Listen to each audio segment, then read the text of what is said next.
முன்னாள் காதலியை கொலை செய்வதற்காக கரூர் பகுதியில் லாட்ஜில் ரூம் போட்டு பயங்கர ஆயுதங்களோடு தங்கியிருந்த இளைஞர் உள்ளிட்ட 3 பேரை போலீசார் கைது செய்திருக்கின்றனர். இதுகுறித்த கூடுதல் விவரங்களை நம்முடைய செய்தியாளர் கார்த்திகேயனிடம் கேட்கலாம். கார்த்திகேயன், விவரங்களை பதிவு செய்யுங்கள்.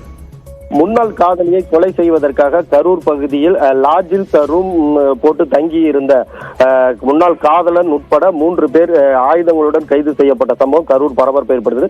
அதாவது திருச்சி மாவட்டம் வையம்பட்டி அருகே கருங்குளத்தை சேர்ந்த 19 வயது இளம்பெண் அங்காவது ஜல்லிக்கட்டு போட்டி நடைபெறும் அந்த பகுதியைச் சேர்ந்த ஜல்லிக்கட்டு போட்டியில் கலந்து கொள்வதற்காக சிவகங்கை மாவட்டத்தைச் சேர்ந்த முன்னாள் காதலன் சிவசங்கரன் காலை அடக்குவதற்காகவும் காலையை ஓட்டி வந்து அப்போது அந்த பெண்ணிற்கும் இவருக்கும் பழக்கம் ஏற்பட்டுள்ளது. ஆனால் அந்த சிவசங்கரின் நடவடிக்கை சரியில்லாத காரணத்தால் அந்த பொண்ணு அந்த பையனிடமிருந்து பேசுவதை தவிர்த்து வந்துள்ளார். இந்நிலையில் இதே கரூர் மாவட்டத்தைச் சேர்ந்த மேலப்பாளையம் வடக்கு பகுதியைச் சேர்ந்த அஜித் என்பவரும் காளை மாடை வந்து அந்த கருங்குள பகுதிக்கு ஜல்லிக்கட்டுக்கு போட்டு அழைத்துக்கு சென்ற போது அப்போது தொடர்பு ஏற்பட்டு இந்த பொண் மீண்டும் இந்த பையனை காதலித்து தற்போது சமயம் தான் கடந்த சில நாட்களுக்கு முன்புதான் இருவரும் திருமணம் செய்து கொண்டு கரூர் மகளிர் காவல் நிலையத்தில் தஞ்சமடைந்து பாதுகாப்புக்காக அனுப்பி வைக்கப்பட்டது. இந்நிலையில் முன்னாள் காதலன் அந்த பெண் வந்து தன்னை விட்டு பிரிந்து சென்றால் இவரை என்ன பண்ணுவது என்று முடிவு செய்து அந்த பெண்ணையும் தற்போது காதலித்து திருமணம் செய்த அந்த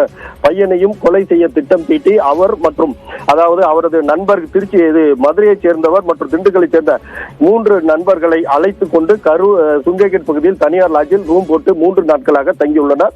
அப்போது அந்த லாட்ஜில் இருந்த மேலாளர் காவல் நிலையத்திற்கு தகவல் தெரிவித்து அதாவது 3 நபர்கள் இங்கே கத்தியுடன் சுட்டிக் கொண்டிருக்கிறார்கள் என்னவென்று தெரிவித்தது என்பது பசுதிபாளையம் காவல் ஆய்வாளர் முத்துக்குமார் தலைமையில் தனிப்படைகள் அங்கு சென்று ஆய்வு செய்து ஆயுதங்களுடன் இருந்த 3 நபர்களையும் தற்போது கைது செய்து நீதிமன்றத்தில் ஆஜர்படுத்தி சிறையில் அடைத்துள்ளனர். குறிப்பாக முன்னாள் காதலியை கொலை செய்ய திட்டம் தீட்டி ஆயுதங்களுடன் தங்கியிருந்த சம்பவம் கரூரில் பரபரப்பை ஏற்படுத்தியுள்ளது.